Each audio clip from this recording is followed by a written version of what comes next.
तुम्ही ऐकत आहात the special needs children podcast Chitra Iyer सोबत. चित्रा अय्यर ह्या स्वतः एक स्पेशल नीड्स पालक आहेत आणि त्यांचा मुलगा श्रवण ह्याला एपिलेप्सी, सेरेब्रल पॉल्सी आणि ऑटिझम आहे.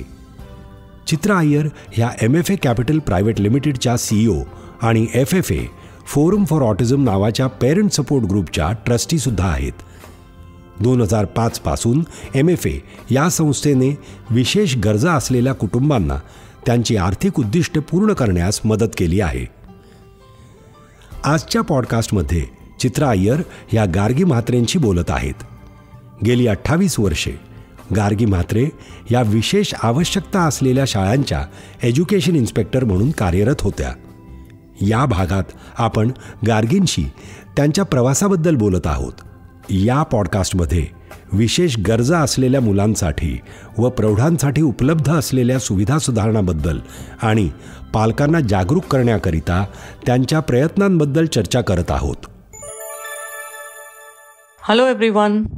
A big warm welcome to you on this expert series of my podcast for special needs children.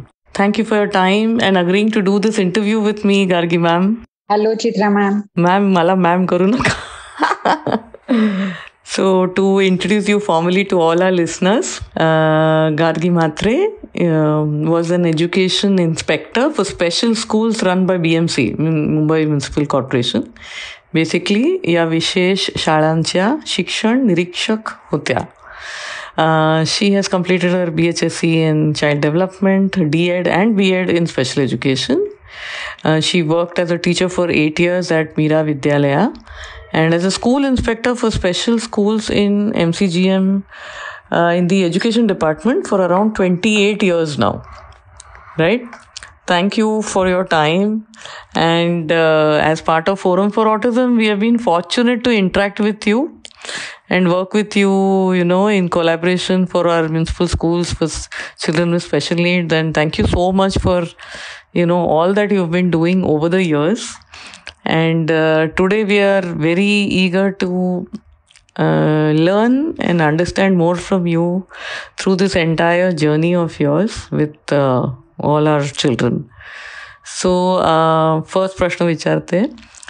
सार्वजनिक आणि खाजगी जागेत उपलब्ध असलेल्या विशेष स्पेशल गरजा असलेल्या मुलांसाठी किंवा प्रौढ अडल्टसाठी शैक्षणिक सुविधा सुधारण्याबाबत तुमचे काय विचार आहेत? आपल्याकडे विशेष शाळांची संकल्पना सुरूच खूप उशिरा झाली. त्यामुळे विशेष शाळांमध्ये मुलांसाठी शिक्षणाचा एक वेगळा बाज आपण तयार केला म्हणूया, एक वेगळी सिस्टीम आपण तयार केली. पण या पद्धतीमध्ये मला स्वतःला जेव्हा मी महानगरपालिकेच्या शाळांसाठी काम करायला लागले तेव्हापासून जाणवलेली एक खूप चांगली गोष्ट अशी आहे की मी स्पेशल एज्युकेटर असून सुद्धा मला महानगरपालिकेच्या शिक्षण विभागामध्ये काम करायला लागल्यावर असं लक्षात आलं की शिक्षण हे शिक्षणाशीच जोडलेलं असलं पाहिजे, की जे आपलं विशेष शिक्षण किंवा विशेष शाळा ज्या आहेत या सामाजिक न्याय विभागाशी जोडलेल्या आहेत. त्याच्यामुळे शिक्षणाचा मुख्य प्रवाह जो असतो, ज्याच्यामध्ये वेळोवेळी आवश्यकतेनुसार बदल होत असतात आपल्या शिक्षण पद्धतीमध्ये, ते विशेष शाळांपर्यंत पोहोचायला खूप वेळ लागतो. कारण सामाजिक न्याय विभागाचं काम करण्याची पद्धत वेगळी आहे आणि शिक्षण विभागाची काम करण्याची पद्धत वेगळी आहे. त्यामुळे विशेष शाळा या मुख्य शिक्षण प्रवाहाच्या डायरेक्ट संबंधामध्ये येत नाहीत. आणि मग बऱ्याच साऱ्या गोष्टी अशा आहेत की चालू काळामध्ये नवीन नवीन घडणाऱ्या ज्या गोष्टी आहेत की ज्या आपल्या विशेष मुलांनाही त्याच पद्धतीने मिळण्याची आवश्यकता असते, माहीत असण्याची आवश्यकता असते, किंवा त्यांना ते शिकण्याची संधी योग्य वेळेला मिळण्याची जी गरज असते त्या संधी बरेच वेळेला खूप लांब राहतात. हे मी अशासाठी म्हणतेय की विशेष शाळांमधल्या मुलांना आपण विशेष अभ्यासक्रम तयार करून त्यांच्या गरजांप्रमाणे शिकवतो, हे जितकं खरं आहे त्याचप्रमाणे त्यांना सर्वसामान्य मूल म्हणून वाढून देण्याची त्यांची गरज ही पण आपण लक्षात घेण्याची आवश्यकता असते. आणि बरेच वेळेला असं होतं की सर्वसामान्य शिक्षण प्रवाहामध्ये खूप चांगले बदल हे सातत्याने घडत असतात आणि त्या बदलांपासून विशेष शाळांची मुलं ही थोडीशी लांब राहतात, कारण ते होणारे जे बदल आहेत त्याचं शिक्षण प्रशिक्षण हे शिक्षकांनाही वेळच्या वेळी उपलब्ध होत नाही, कारण मुख्य शिक्षणाशीच ते जोडलेले नाहीयेत. तर मला असं त्यामुळे खूप अनुभवानी असं लक्षात आलं की महानगरपालिकेचा, म्हणजे मी अभिमानाने सांगायला इच्छुक आहे इथे की मुंबई महानगरपालिकेच्या शिक्षण विभागानी या शाळा त्यांच्या अधिपत्याखाली गेले 50 वर्ष चालवलेले आहेत. त्याच्यामुळे मूळ शिक्षण प्रवाहाशी या शाळांची नाळ तुटलेली नाही किंवा संपर्क तुटलेला नाही, कनेक्शन तसंच राहिलेलं आहे. आणि आपल्या विशेष विद्यार्थ्यांसाठी सुद्धा ज्या सरकारी वेगवेगळ्या योजना आल्या वेळोवेळी, त्या योजनांच्या बरोबर विशेष शाळांनी जाणं पण खूप गरजेचं आहे. जसं की मी इथे मुद्दाम सांगू इच्छिते की 1981 साली एकात्मिक शिक्षण योजना आली होती, ज्याच्यामध्ये सर्व प्रकारच्या अपंग विद्यार्थ्यांना, म्हणजे एका कॅटेगरीचे जर 8 किमान विद्यार्थी असतील तर सर्वसामान्य शाळांमध्ये त्यांचं एक युनिट चालू करता येत होतं. आणि त्यासाठी त्या सर्वसामान्य शाळांना एक विशेष शिक्षक नेमला जायचा आणि त्या विद्यार्थ्यांना आपल्या मेनस्ट्रीम स्कूल्समध्ये जे सगळं शिक्षण मिळतं ते शिक्षण त्या मुलांना देण्याच्या संधी त्या कायद्याने उपलब्ध झाल्या होत्या. पण बरेच वेळेला असं झालं की या सगळ्या बदलणाऱ्या विविध योजना ज्या आहेत त्या विशेष शाळांपर्यंत पोहोचत नव्हत्या. विद्यार्थ्यांना मुख्य शिक्षण प्रवाहात आपण जायला पाहिजे याची जाणीव पालकांना नसल्यामुळे विद्यार्थ्यांपर्यंत पण नव्हती आणि त्यामुळे बऱ्याच विद्यार्थ्यांना त्या योग्य संधींचा फायदा घेऊन मूळ शिक्षण प्रवाहामध्ये पण पुढे जाण्याच्या ज्या काही उपलब्धता होत्या त्या तेवढ्या ताकदीने वापरता आल्या नाहीत. मुख्य शिक्षण प्रवाहामध्ये आजपर्यंत खूप सारे सातत्याने जे बदल झाले त्याच्यामध्ये मी अगदी अपंग एकात्मिक योजनेनंतर मिनिमम लर्निंग लेव्हल MLL म्हणून जी एक शिक्षण पद्धती आली होती ती, किंवा आनंददायी शिक्षण, आणि मग आता आपण समावेशित शिक्षणाकडे आलेलो आहोत. तर ह्या सगळ्या बदलांचं एक चांगलं जाणीवपूर्वक केलेलं आपण म्हणूया की सजगीकरण जे असतं ते मुख्य शिक्षण प्रवाहामध्ये जसं होतं तसं ते विशेष शाळांपर्यंत किंवा विशेष शिक्षकांपर्यंत पोहोचलं नाही.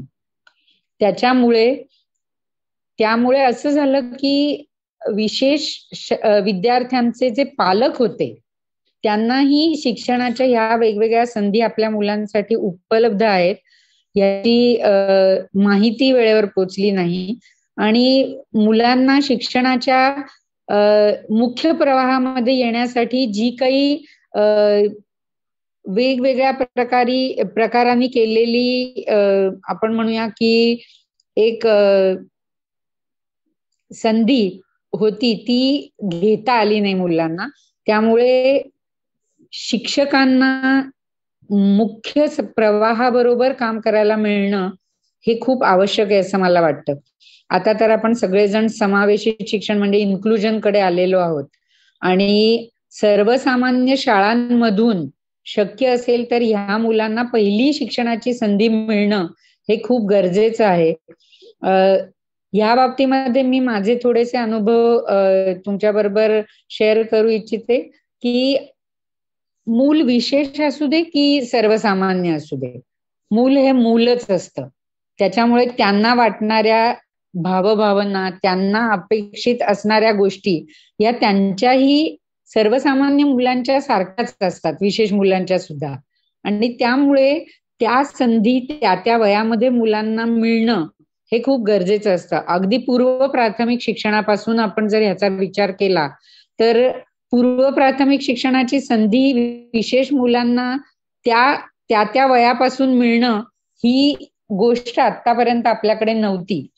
परंतु शिक्षणाचा हक्क आता 2010 पासून आपल्याकडे कायदा अस्तित्वात आलेला आहे आणि त्याच्याप्रमाणे आपण मुलांना सर्वसामान्य मुलांबरोबर शिकण्याच्या ज्या वेगवेगळ्या संधी उपलब्ध करून देतोय, त्यामध्ये नवीन शैक्षणिक धोरण जे आता आपलं येऊ घातलेलं आहे, त्यामध्ये पूर्व प्राथमिक शाळांपासून विशेष मुलांना समानतेने प्रवेश हे त्याचं एक खूप मोठं यश म्हणायला लागेल आपल्याला, की त्याचा विचार ह्या शैक्षणिक धोरणामध्ये केलेला आहे. आणि विशेष विद्यार्थ्यांना सुद्धा जर पूर्व प्राथमिक शाळेमध्ये जर 3.5 वर्षापासून घातलं, तर त्यांच्या विशेष गरजा गृहीत धरून सुद्धा त्यांना जीवन शिक्षण किंवा जीवन कौशल्यामध्ये त्यांच्या वयानुरूप जे काही विकास आपण अपेक्षित करत असतो त्याच्या संधी त्यांना या माध्यमातून मिळू शकतील. आणि त्यानंतर इयत्तानिहाय शिक्षणामध्ये सुद्धा या विद्यार्थ्यांना सर्वसामान्य मुलांबरोबर सामाजिक भावनिक विकास करून घेता येणं हे खूप आवश्यक आणि अतिशय सोयीचं असलेलं असं शैक्षणिक धोरण आता आपल्याकडे आहे. तर ह्याचा फायदा पालकांनी करून घ्यायला पाहिजे असं मला जास्तीत जास्त वाटतं.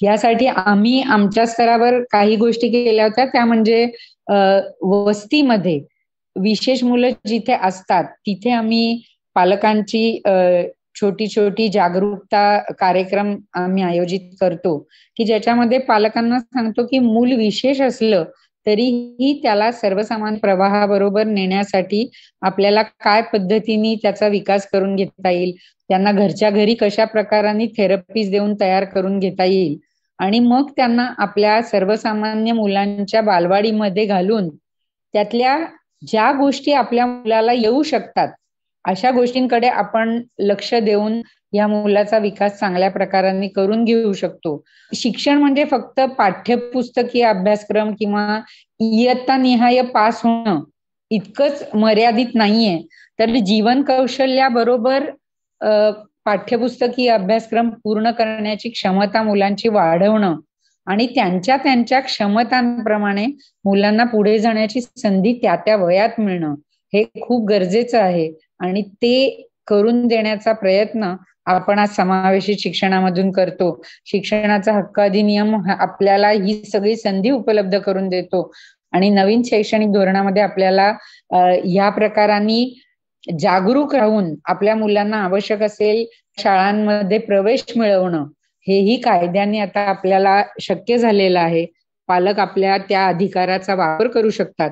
मुख्याध्यापकांमध्ये शिक्षकांमध्ये याच्याबद्दलचं जर अज्ञान असेल तर आपल्या जवळच्या शिक्षण विभागाशी संपर्क साधून किंवा सर्व शिक्षा अभियानच्या माध्यमातून त्यांच्या कोऑर्डिनेटर्स जे असतात त्यांना सांगून आपण आपल्या विद्यार्थ्यांना विशेष विद्यार्थ्यांना सुद्धा त्यांच्या क्षमतांनुरूप त्यांच्या आवश्यक असणाऱ्या शैक्षणिक इयत्तेनुसार त्या शाळेमध्ये प्रवेश घेणं हे आपण करू शकतो. तर पालकांनी आपल्या मुलांना ओळखावं, त्यांच्या क्षमता ज्या आहेत त्यांना योग्य प्रकाराने संधी देण्यासाठी आपण आपल्याला असलेल्या अधिकारांचा वापर कसा योग्य पद्धतीने करून घेऊ शकू त्याच्याबद्दल जागरूक व्हावं आणि त्याचा योग्य वापरही करावा असं मला वाटतंय. Thank you Gargi ma'am. या संबंधित मला एक अजून एक प्रश्न विचारायचं होतं की तुमच्या ओपिनियनमध्ये ॲज अन इन्स्पेक्टर जेव्हा स्पेशल एज्युकेटर शिक्षक जे असतात त्यांना कितपत ट्रेनिंग ॲक्च्युली मिळतं आणि other than their education right actual जी हँड ऑन ट्रेनिंग असतं ना ते आज कुठल्या लेवलपर्यंत अवेलेबल आहे असं तुम्ही शेअर करू शकता का की तुम्हाला काय वाटतं? खाजगी आणि म्हणजे शासकीय संस्था कुठल्याही असू देत, मग ते जिल्हा परिषद असू दे, महानगरपालिका असू दे, नगरपालिका असू दे, आज आपल्याला सर्व शिक्षा माध्यमातून सर्व शिक्षा अभियानच्या माध्यमातून सर्व प्रकारच्या बदलणाऱ्या शैक्षणिक धोरणांची किंवा सर्व प्रकारच्या बदलणाऱ्या शैक्षणिक प्रवाहांच्या बद्दलचं शिक्षकांचं वेळोवेळीचं जे प्रशिक्षण होतं ते आपल्याला सर्व खाजगी शाळांसह सगळ्यांसाठी उपलब्ध असतं. आणि विशेष शाळांनी ह्यासाठी सर्व शिक्षा अभियानची जी कार्यालय आहेत त्यांच्याकडे स्वतःला अपडेट ठेवणं हे खूप गरजेचं आहे. आणि ही प्रशिक्षणं अगदी रेग्युलर स्कूल टीचर्सची जशी असतात त्यांच्या बरोबरच विशेष शिक्षकांची सुद्धा होतात. म्हणजे त्यांना ह्याच्यातून कुठेही वेगळं काढलं जात नाही किंवा ह्या मुलांसाठी हे नाहीये असा भाग त्याच्यामध्ये नाहीये. अजून एक चांगली गोष्ट म्हणजे एक शिक्षक म्हणून मला स्वतःला असं वाटतं की आजची जर तुम्ही बदललेली पाठ्यपुस्तकं बघितली, टेक्स्टबुक, तर अगदी पहिलीपासूनची जी पुस्तकं आहेत ती सर्वसामान्य मुलांच्या इतकीच विशेष मुलांनाही लाभदायक बेनिफिशियल होतील अशी आहेत. आणि त्याचा वापर विशेष शिक्षकांनी पण जरूर करावा. कारण मुलाच्या शारीरिक वयानुसार त्याची होणारी वाढ आणि विकास लक्षात घेऊन ह्या पाठ्यपुस्तकांमध्ये विविध प्रकारच्या ऍक्टिव्हिटीज, मुलांसाठी आवश्यक असणाऱ्या वेगवेगळ्या प्रकारच्या क्रिया ह्या पुस्तकांमधून कशा करून घेऊ शकतो आपण सातत्याने आणि मुलांचा विकास घडवू शकतो याबाबतचं मार्गदर्शनही या पाठ्यपुस्तकांमध्ये खूप अतिशय उत्तम पद्धतीने केलेलं आहे. आणि मला मुलांबरोबर काम करताना जाणवलेली एक गोष्ट अशी आहे की मुलांना पुस्तक घेऊन शिकणं ही खूप आवडीची गोष्ट असते, मग ते मूल कुठलंही असू दे. आणि ती संधी विशेष शाळेमध्ये तेवढ्या पद्धतीने मिळत नाही जेवढी सर्वसामान्य शाळांमध्ये मिळते. म्हणजे तर विशेष शिक्षकांना माझी अशी विनंती आहे की तुम्ही सुद्धा पाठ्यपुस्तकं मुलांच्या एज अप्रोप्रिएट वापरा. मुलांना त्याचा खूप चांगला उपयोग होतो. आमच्या सर्व विशेष शाळांमध्ये महानगरपालिकेच्या आम्ही मुलांना ही पाठ्यपुस्तकं वापरतो. इयत्ता 1ली ते 4थीची जी पाठ्यपुस्तकं आहेत ती सर्व पाठ्यपुस्तकं ही विशेष मुलांना सुद्धा खूप उपयुक्त अशी पाठ्यपुस्तकं आहेत. आणि अजून एक माहिती मी तुम्हाला देते की विशेष शाळा जरी असल्या, मग त्या खाजगी असल्या तरी सुद्धा सर्व शिक्षा अभियानकडे त्यांनी या पाठ्यपुस्तकांची मागणी नोंदवली तर सरकारकडून ही पाठ्यपुस्तकं मोफत स्वरूपामध्ये मुलांसाठी उपलब्ध होतात. आणि ती मुलांच्या संख्येनुसार उपलब्ध होतात. म्हणजे जेवढी मुलं, तर प्रत्येक मुलाला पाठ्यपुस्तकाचा एक सेट आपण जसा देतो आपल्या रेग्युलर स्कूलमध्ये, तसा सेट ह्या मुलांनाही मिळू शकतो. याचा उपयोग जरूर करून घ्यावा विशेष शाळांनी सुद्धा. कळलं. अजिबात fantastic. Thank you for sharing that. आणि तत्परतेसाठी आणि शैक्षणिक व्यवस्थेचा भाग होण्यासाठी कोणत्या प्रकारची जागरूकता आवश्यक आहे? तुम्ही अगोदर म्हणाला होता हे, तर ग्रासरूट लेवलला आणखी काय करण्याची गरज आहे? सर्वात पहिल्यांदा मला असं वाटतं की पालकांनी मुळामध्ये हेच समजून घेतलं पाहिजे की आपलं मूल हे सुद्धा मूल आहे आणि त्याला मुलासारखं वाढणं हा त्याचा हक्क आहे. आणि म्हणून जितकं होईल तितकं त्याला मुलांमध्ये मिसळून देणं आणि आपल्या आजूबाजूला असणारे, मला वाटतं जागरूकता म्हणजे खूप काही अशी वेगळी जाऊन करण्याची गरज असते किंवा हे काहीतरी खूप तज्ञ व्यक्तींनी करण्याचंच काम आहे असं नसतं. ते प्रत्येक पालक आपल्या स्तरावर सुद्धा खूप सोप्या पद्धतीने करू शकतं. बरेच वेळेला आपण बघतो की विशेष मुलाच्या पालकांना येणाऱ्या सर्वात मूळ समस्या असतात की मुलाचा ऍक्सेप्टन्स. तो पालकांनी जरी दाखवला तरी कुटुंबाकडून पण मिळणं, आपल्या इतर मुलांकडनं मिळणं, आपल्या नातेवाईकांकडनं मिळणं आणि आपल्या शेजाऱ्या पाजाऱ्यांकडनं मिळणं. असंही आपण परिसरमध्ये जर बघितलं तर मुलाच्या बाजूचं सर्कल जे असतं ते पहिलं त्याचं कुटुंब असतं, मग त्याचे शेजारी आणि नातेवाईक ते सगळे त्याच्यात इन्क्लूड होतात. तर हाच नियम आपल्याही मुलांच्यासाठी तसाच लागू होतो. आणि म्हणून आपल्या मुलाला तो काय विशेष आहे हे सांगण्यापेक्षा पालकांनी आपल्या मुलाची फक्त अडचण जर सांगितली आपल्या जवळच्या माणसाला की माझ्या मुलाला फक्त ही अडचण आहे, तर तेवढी अडचण दूर करण्यासाठी मला तुझी ह्या प्रकारची मदत आवश्यक आहे. आणि ती मदत स्पेसिफाय करून त्याला आपल्या सर्वांबरोबर ठेवायचं आहे हे जर दुसऱ्याला जाणवून दिलं तर खूप चांगल्या प्रकाराने आपल्या मुलाला आजूबाजूला सुद्धा स्वीकारलं जातं, हा आमचा अनुभव आहे. अगदी वस्त्यांमध्ये सुद्धा अशा प्रकारची छोटी छोटी हे माहितीची जी जागरूकतेची जी शिबिरं आहेत ती शाळांनी आपल्या आपल्या स्तरावर पालकांना सांगून त्यांच्या कुटुंबाची एखादी मीटिंग आपल्या शाळेमध्ये ठेवून, की आजी आजोबांची मीटिंग, काका काकूंची मीटिंग. पण मुंबईमध्ये बरेच वेळेला असं होतं की अशा गोष्टींसाठी वेळ नसतो लोकांना उठून एका ठिकाणाहून दुसऱ्या ठिकाणी यायला. तर आता मोबाईलचा वापर सर्रास करोनाच्या काळामध्ये आपण सर्वजण जे शिकलोय, खूप चांगला धडा आपण घेतला की दरवेळेला प्रत्यक्ष नाही जाऊ शकत असलो आपण, तर मीडियाचा, सोशल मीडियाचा वापर करून आपण या गोष्टी आपल्याला ज्याच्यापर्यंत जायचं त्याच्यापर्यंत पोहोचण्याचा नक्की प्रयत्न करू शकतो.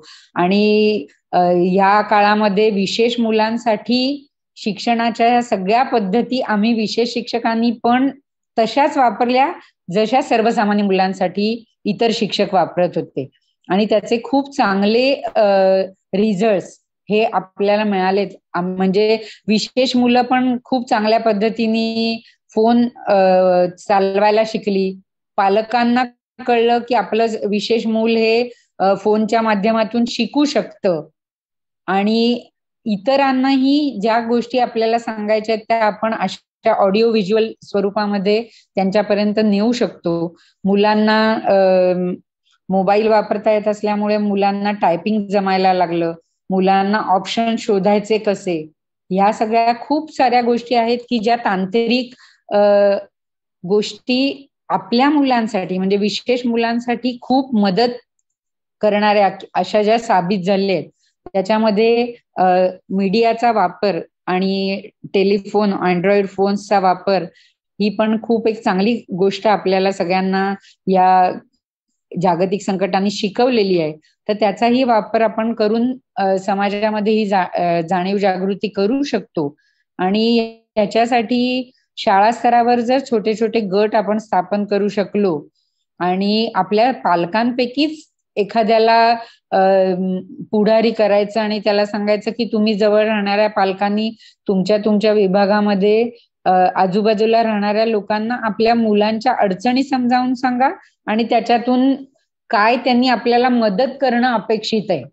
कारण बरेच वेळेला असं होतं की काय मदत करायची हेही समोरच्याला कळत नाही आणि मग तो नुसती सहानुभूती दाखवतो. तर आपल्याला सहानुभूती नकोय, तर आपल्याला त्यांच्याकडून नेमकी मदत जी आहे ती जर घ्यायची असेल तर आपल्याला त्यांना हे सांगण्याची गरज असते. अगदी साधी सोपी उदाहरणं द्यायची तर आईलाही समजा कुठे 10 मिनिटासाठी काही जाऊन सामान आणायचं असेल तर शेजारणीला फक्त सांगावं की बाबा माझ्या मुलाला 10 मिनिटं जर तू बघू शकलीस तर मी बाहेर जाऊन हे सामान घेऊन येऊ शकते. तर ह्याच्यासाठी पालकच एकमेकांना मदत करू शकतात असे पालक गट आम्ही स्थापन केलेले होते. आणि पालकच एकत्र येऊन आधी स्वतः एकमेकांच्या मुलांना आणि नंतर आपल्या आजूबाजूला राहणारे जे लोक आहेत त्यांना आपल्या मुलांची अडचण समजावून सांगून आपल्या मुलांना कशा प्रकारची मदत त्यांच्याकडून आपल्याला अपेक्षित आहे याच्यासाठी पालक खूप छान प्रकाराने प्रयत्न करतात असा आमचा अनुभव आहे. आणि त्याच्यामधूनच हळूहळू मुलांना शालेय शिक्षणाच्या बाबतीमध्ये असलेल्या अडचणी या आपण दूर करू शकतो. मुलांना शाळेमध्ये आणण्या नेण्यासाठी पण आपल्याला अशा प्रकारच्या गटांचा उपयोग करून घेता येतो. आणि वेगवेगळ्या संस्था ज्या ह्या फील्डमध्ये काम करत असतात त्याही आपल्याला अशा प्रकारची मदत उपलब्ध करून द्यायला नेहमी म्हणजे तयार असतात. महानगरपालिकेच्या बाबतीत सांगायचं तर महानगरपालिकेच्या शाळांमध्ये येणारी मुलं ही साधारण 1 ते 1.5 किलोमीटर परिसरातली असतात. पण त्यापेक्षा लांबून येणाऱ्या मुलांना अनेक प्रकारच्या सोयी सुविधा जसं की शाळेमध्ये जाण्यासाठी लागणाऱ्या जवळजवळ 27 वस्तू मुंबई महानगरपालिका मोफत देते की पालकांना शिक्षणावर मुलाच्या एकही पैसा खर्च करायला लागत नाही. सगळ्या शासकीय शाळांमधून अशा प्रकारसाठी मदत मिळते.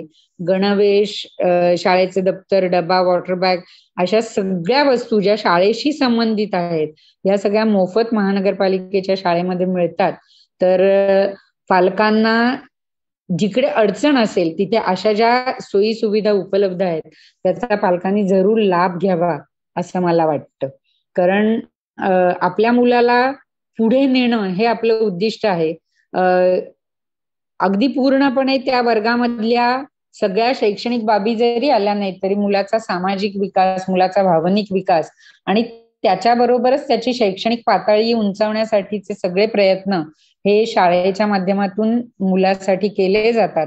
आणि शिक्षणाच्या या प्रवाहामध्ये फक्त शालेय शिक्षण हा एकच मार्ग उपलब्ध नाहीये, तर विशेष मुलांसाठी नॅशनल ओपन स्कूलिंग NIOS ची पण एक शिक्षण पद्धती आपल्याला उपलब्ध आहे की ज्याच्यामध्ये मूल हे एक समकक्ष इयत्ता, जसं की NIOS ची लेवल चालू होते A ग्रेड पासून, ती तिसरीच्या समकक्ष असते.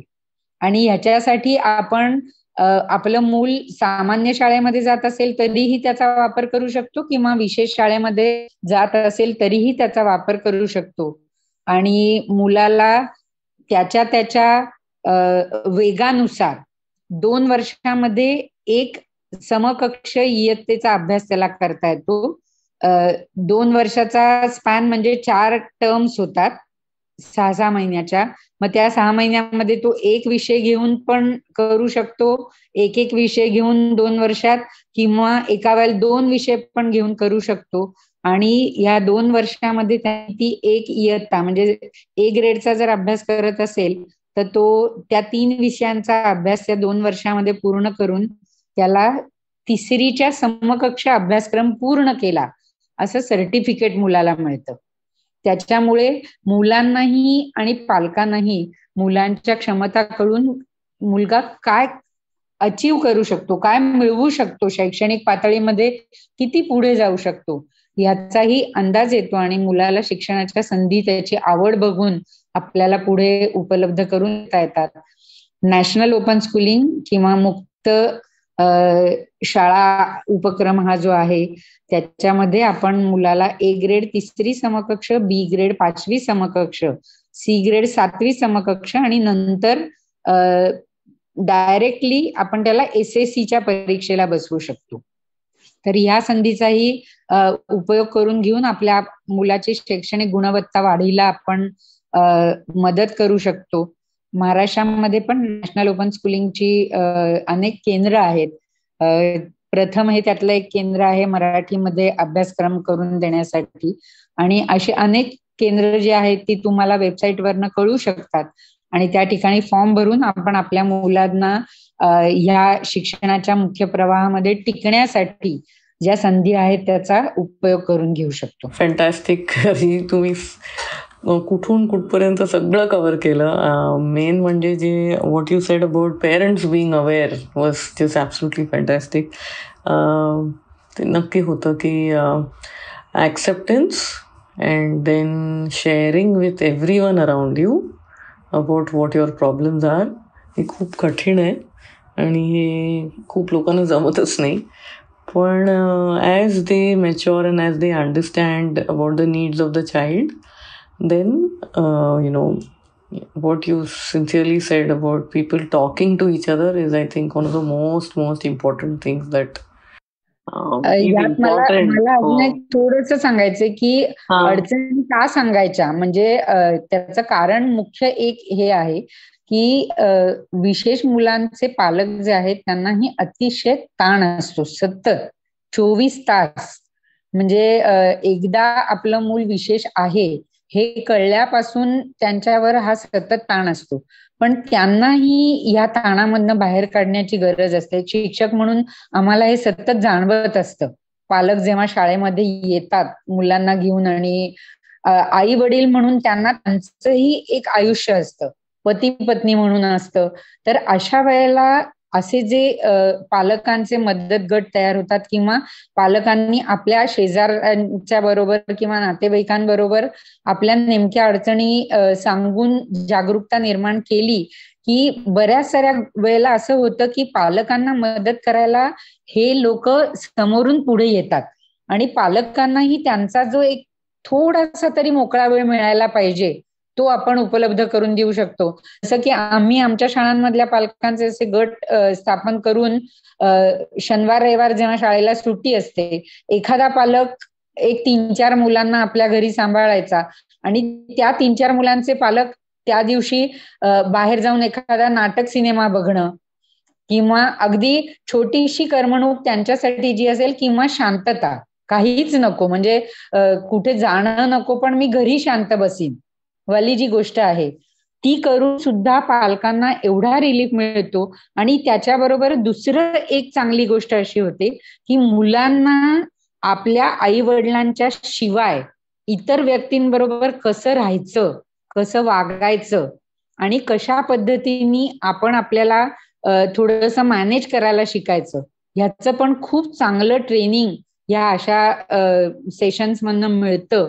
आणि मुलं खूप वेगवेगळ्या प्रकारांनी त्यांच्या नवीन नवीन गोष्टी शोधून दुसऱ्यांबरोबर संवाद साधायला शिकतात, दुसऱ्यांबरोबर वागण्याच्या पद्धती, आपल्याला काय आवडतं नाही हे ओळखायला शिकतात.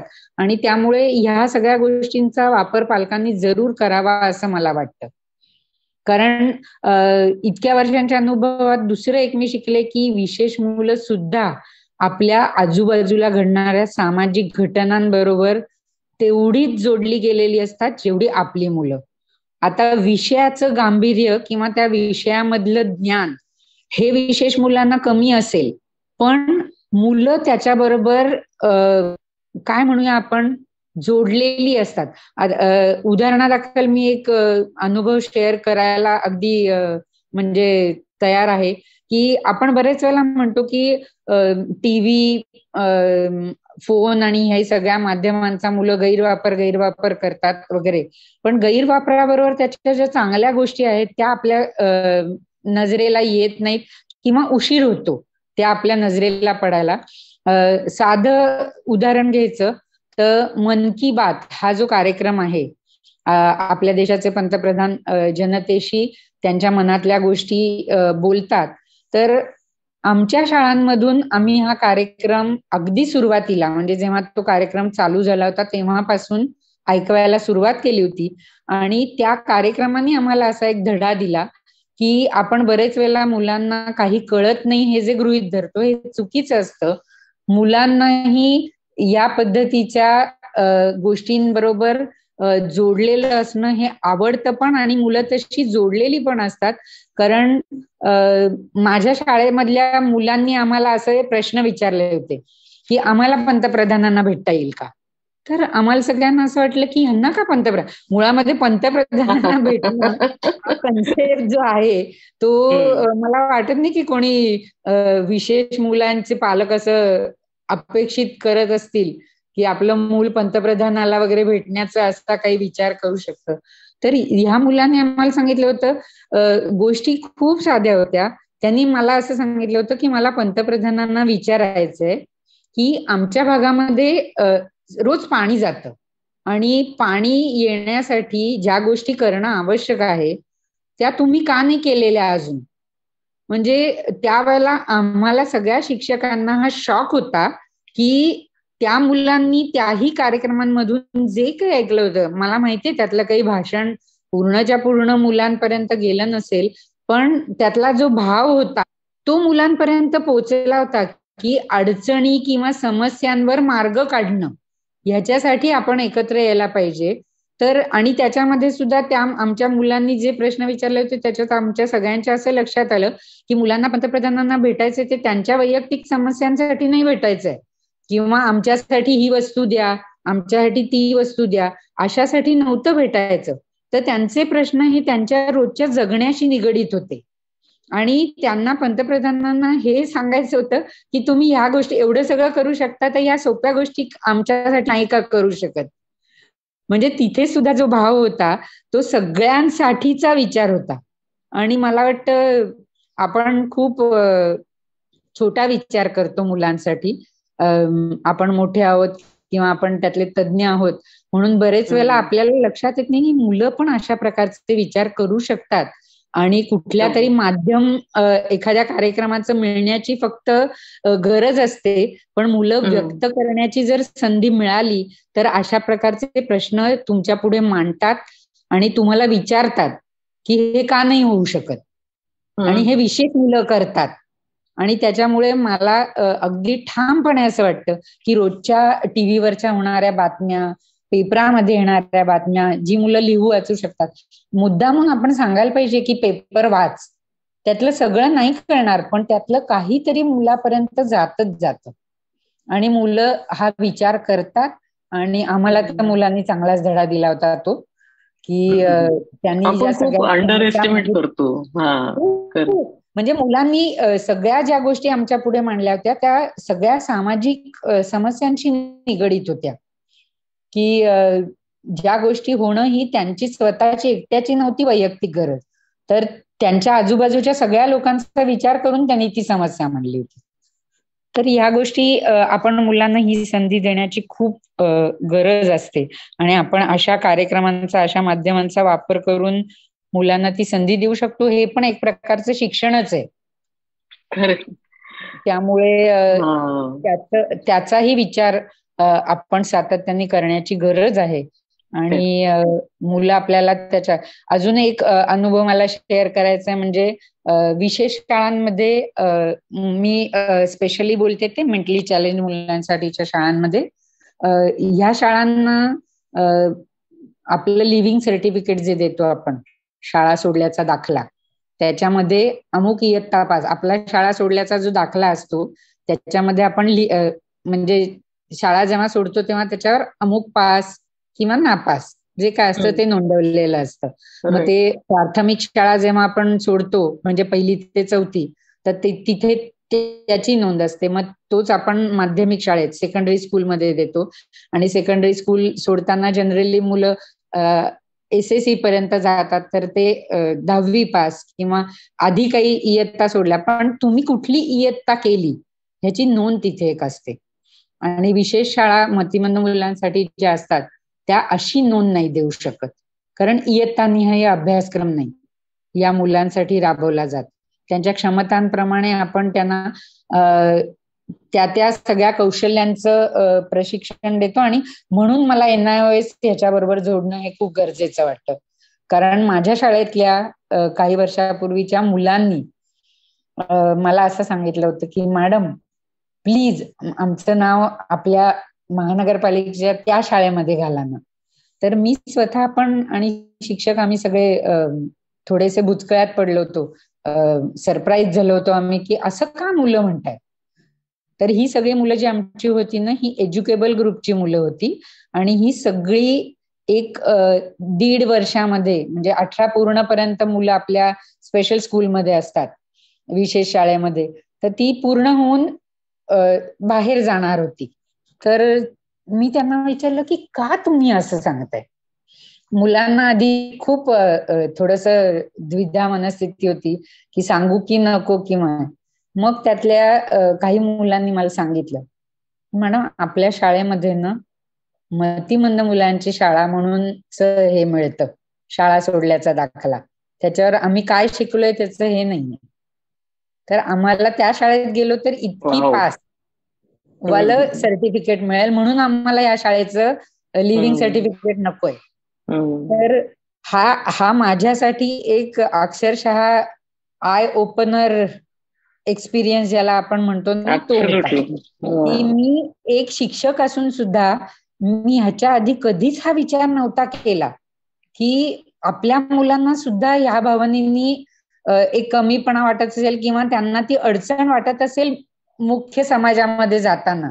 बरं, ही मुलं 18 वर्षाची म्हणजे ते ऍडल्ट आहेत आता जेव्हा माझ्याकडनं जाणार आहेत, आणि एक ऍडल्ट म्हणून त्यांच्यामध्ये ही भावना असणं खूप स्वाभाविक आहे ना.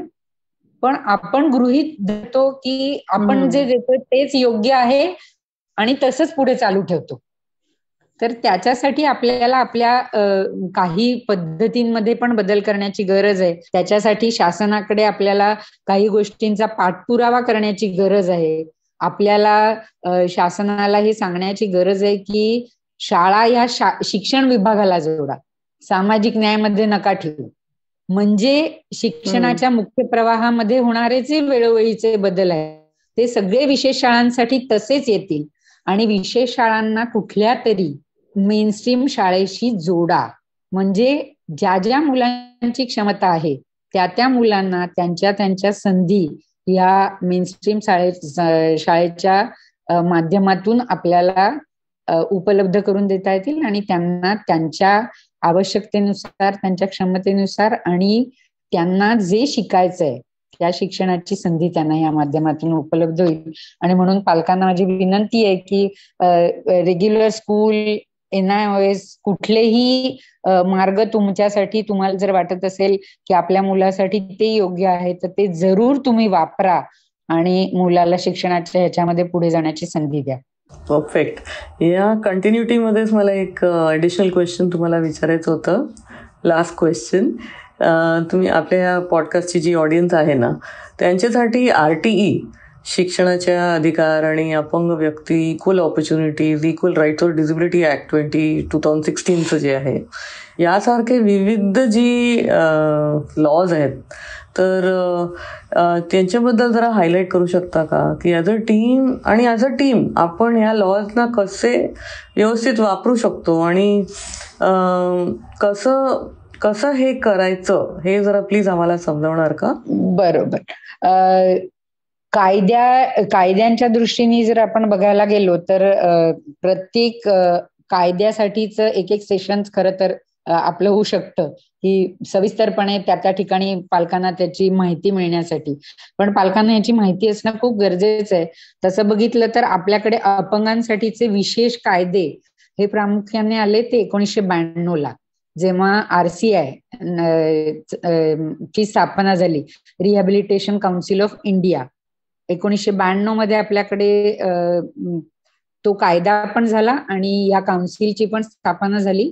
या कायद्यांनी सर्व प्रकारचे अपंग जे आहेत त्या अपंगांसाठी आवश्यक असणाऱ्या सर्व संधी, म्हणजे एक भारतीय नागरिक म्हणून भारतीय नागरिकाला असणारे जे अधिकार आहेत ते सगळे या विशेष व्यक्तींनाही मिळाले पाहिजेत. म्हणून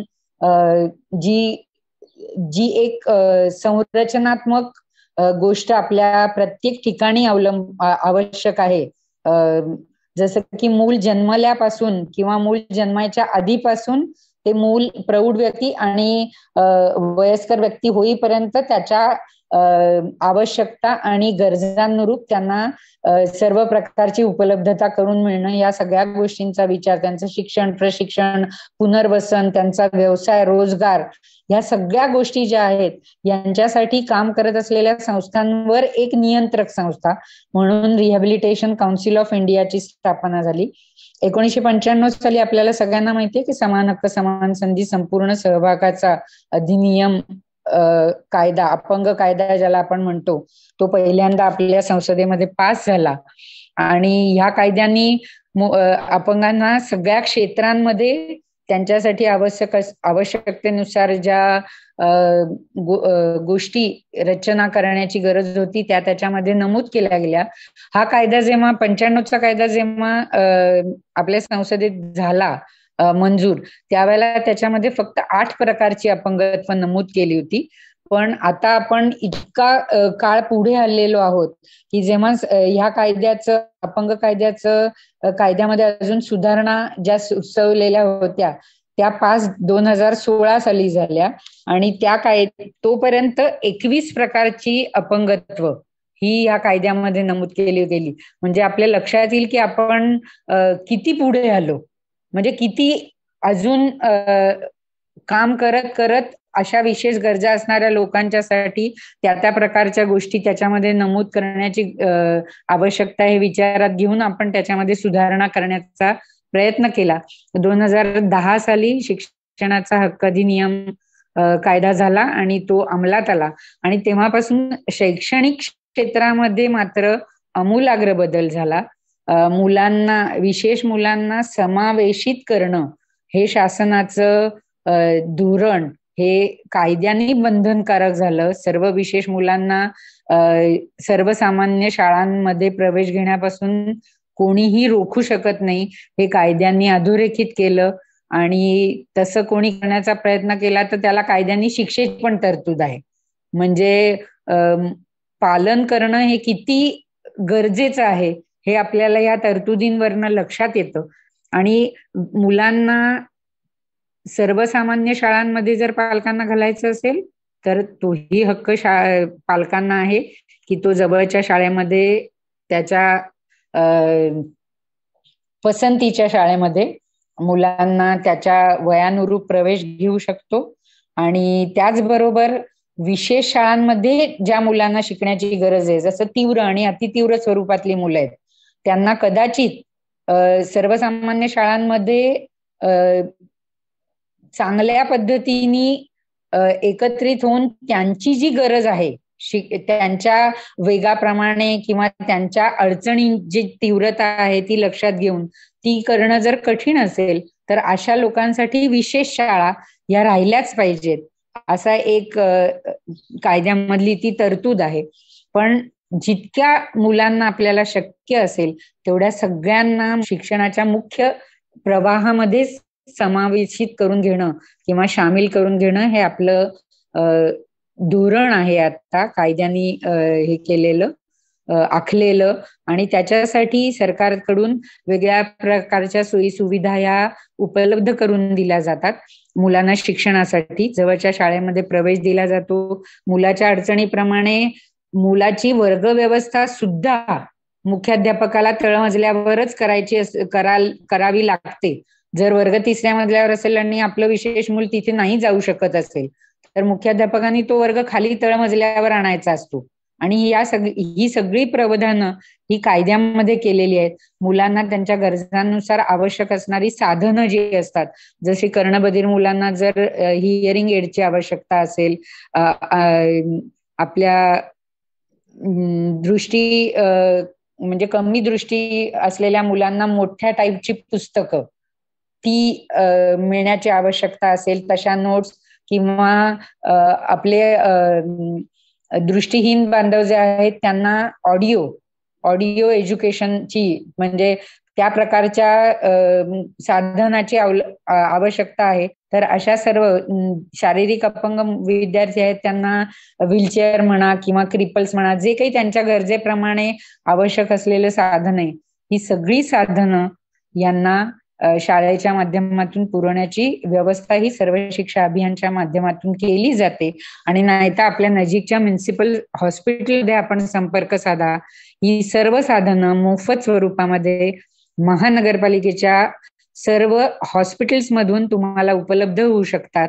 आणि त्याचा फायदा घेऊन मूल पुढे जाण्याचा आपला जो प्रयत्न आहे तो अतिशय उत्तम प्रकाराने चालू ठेवू शकतो. शिक्षण हक्क कायद्यानुसार मुलांच्या परीक्षा घेण्यासाठीचे पण GR आहेत की सर्व पहिलीपासून ह्या मुलांचं परीक्षा पद्धती जी आहे आपली, त्या परीक्षा पद्धतीमध्ये ह्या मुलांच्या गरजांप्रमाणे कुठे कुठे आपण काय बदल करू शकतो त्यांच्या इव्हॅल्युएशन मध्ये, शिक्षक कशा प्रकाराने त्यांचे पेपर काढणं आणि तपासणं हे करू शकतात, त्यांचं ग्रेडेशन कसं करू शकतो, या सगळ्या बारीक सारीक गोष्टींचा विचार करून माहिती करून दिलेल्या आहेत. याच्याबद्दलचं वेळोवेळीचं प्रशिक्षण हे शासनाकडून सगळ्या शाळांच्या मुख्याध्यापकांचं, खाजगी सरकारी सगळ्या शाळांच्या मुख्याध्यापकांचं घेतलं जातं.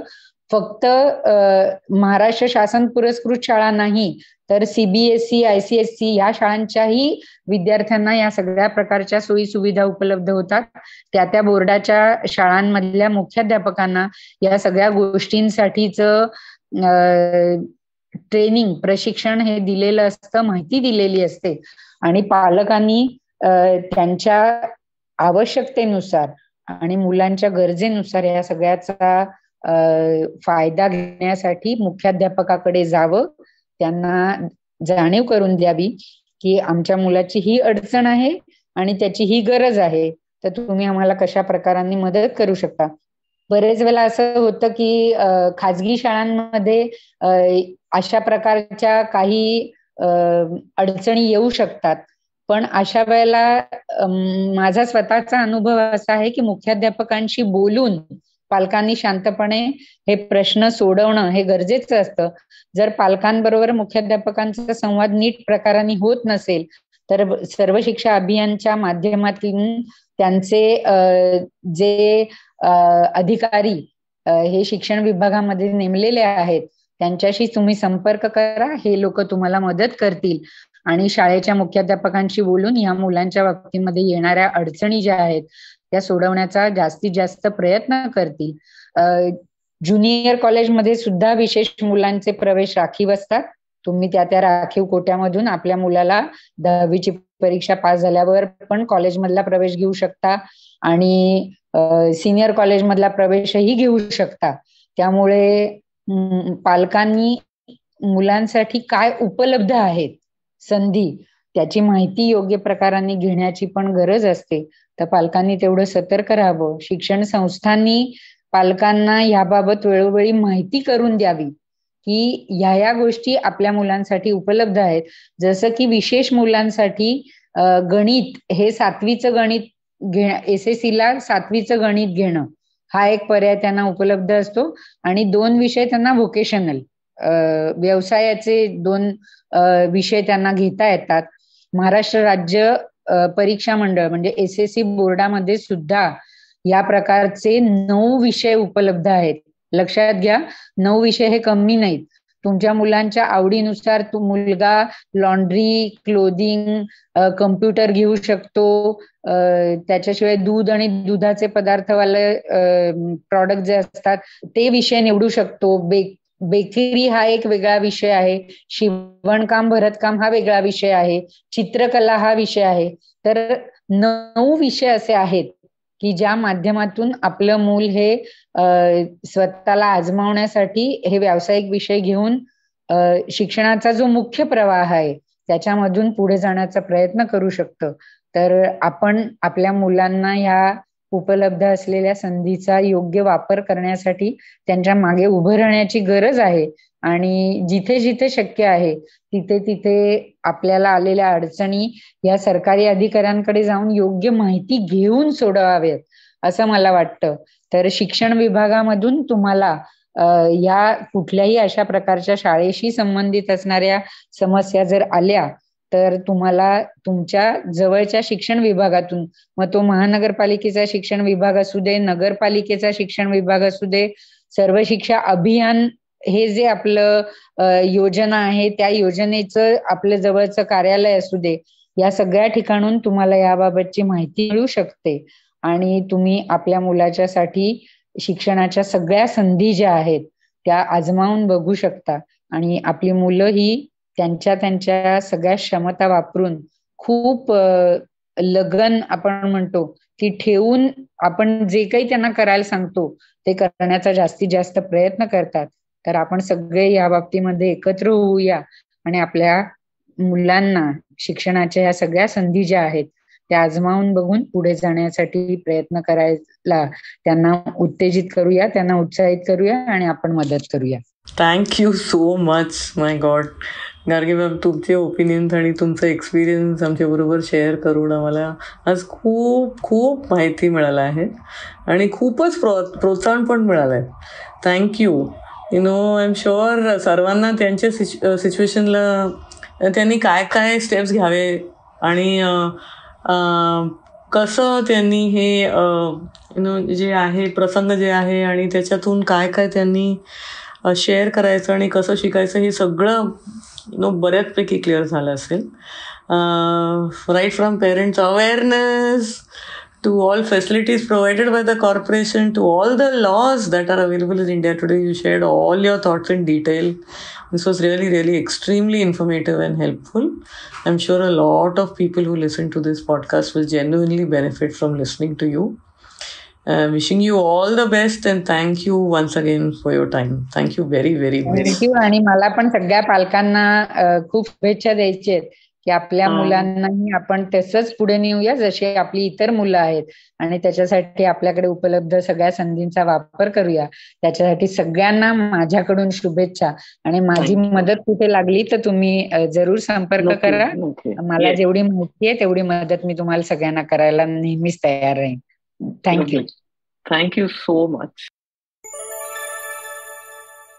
तुम्ही ऐकत आहात the special needs children podcast Chitra Iyer सोबत. जर तुम्हाला हा पॉडकास्ट आवडला असेल आणि उपयुक्त वाटला असेल तर नक्की लाईक, शेअर आणि सबस्क्राईब करा.